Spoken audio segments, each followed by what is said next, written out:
Hello, boys and girls. This is Mrs. Brooks from the Dalton Public Library, and I like books. Today I'd like to read you a story about a winter storm that really happened back in 1978. The true story, entitled Blizzard, was written and illustrated by John Rocco.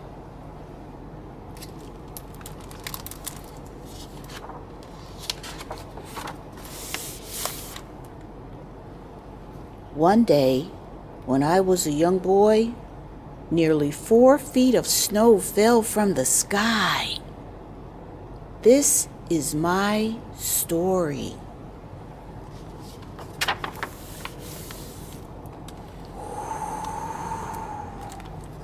Blizzard.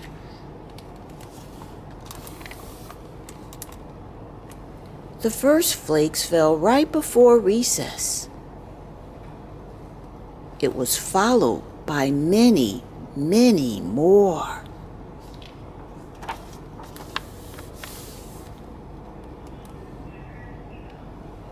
The wind whipped up and school closed early. Yay!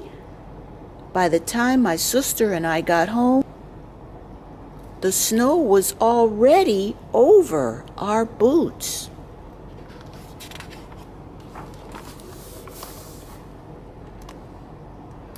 The snow continued to fall through the night, and I thought it would never stop.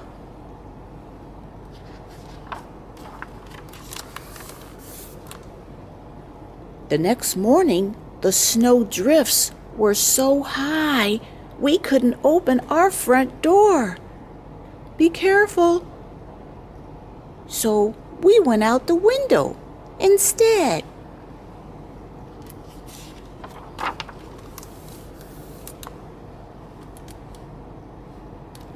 We laughed as we sank deep into the frozen powder. But walking was hard.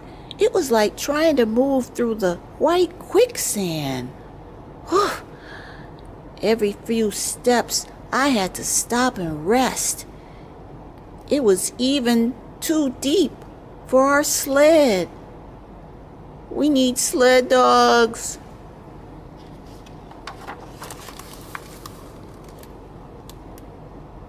When we went back inside, we were cold, wet, and tired.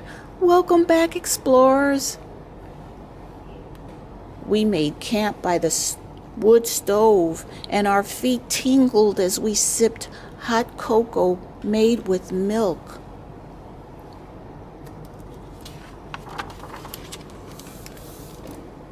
On the third day, Dad shoveled the driveway so he could get the car out when the snowplows came. We dug tunnels and secret rooms under the snow. An igloo can keep you warm in sub-zero temperatures. What's an igloo?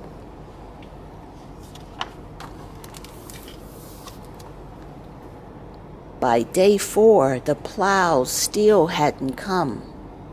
I wondered if we'd ever see grass again.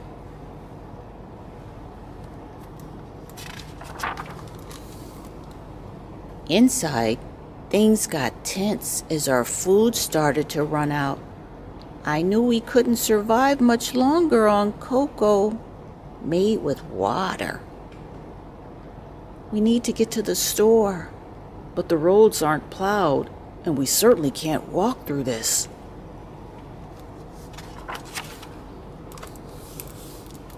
On day 5, I realized it was up to me to take action. I was the only one who had memorized the survival guide. I was the only one who knew what equipment was required.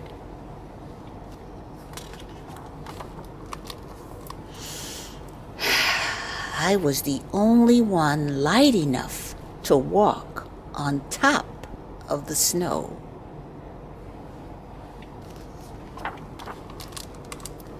On day 6, I made a list. I prepared the sled. Then I set off.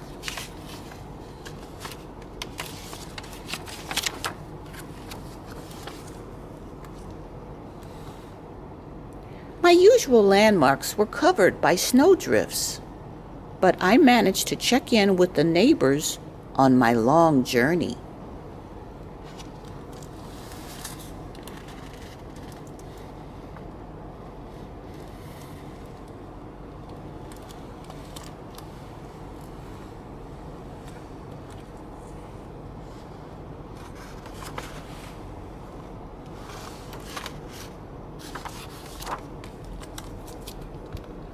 Coffee, peanut butter. Okay.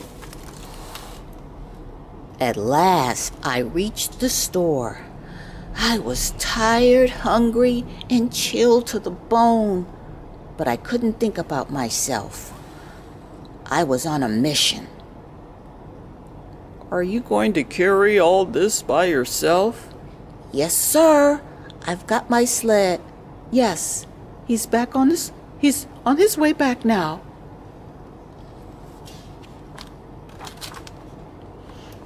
On the return trip, I raced to drop off the groceries before the sun went down.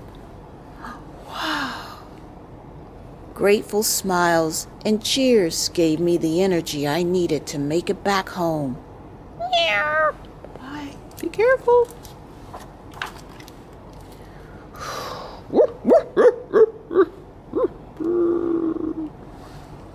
That night, we all had hot cocoa made with milk, and it had never tasted better. It was a perilous journey, but there was something else we still needed. Snowplows! It looked as though we would see civilization again after all. Guess we'll have to go back to school tomorrow. Boo! Thank heaven. I was going stir crazy. Oh. We had survived the blizzard.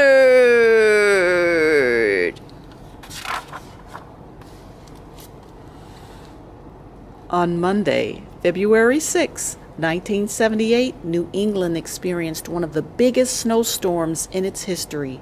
It snowed for 2 days, and by the time it stopped, part of Rhode Island, Massachusetts, and Connecticut were buried under 40 inches of snow.